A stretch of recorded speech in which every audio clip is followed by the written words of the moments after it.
former Bolivian President Evo Morales tweeted late on Monday night that he was leaving Bolivia for Mexico, which granted him asylum, as his supporters and their rivals clashed on the streets of La Paz. Morales announced his departure on Twitter just after 9:30 p.m. "It hurts to leave the country for political reasons, but I will stay in touch," he wrote.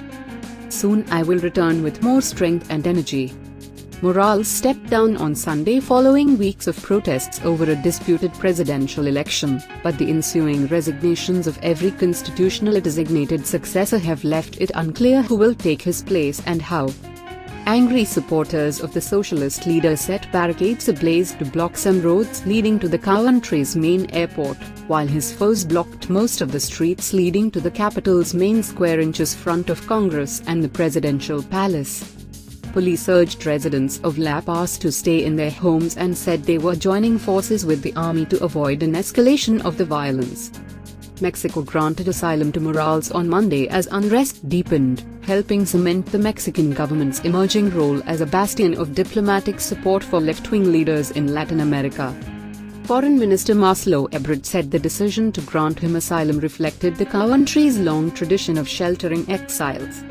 The country's top diplomat confirmed in the early hours of Tuesday that Morales' plane had taken off and that the former Bolivian leader was under Mexico's protection.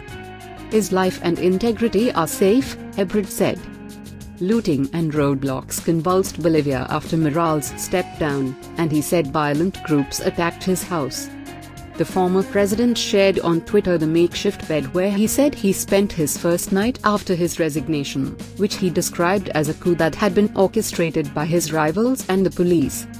The departure of Bolivia's first indigenous president, one of a wave of left-wing leaders who dominated Latin America's politics at the start of the century, comes amid widespread rejection of incumbent leaders from both sides of the political divide in the region, from Mexico to Brazil and Argentina. Mexico elected its first left-leaning government in decades last year. Argentina last month elected a left-leaning leader, as voters rejected economic policies that were supposed to stabilize the economy but deepen poverty and inflation.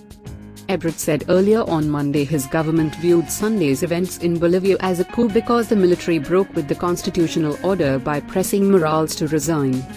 Mexican President Andrés Manuel López Obrador praised Morales, saying he had chosen to resign rather than put the lives of Bolivia's citizens at risk.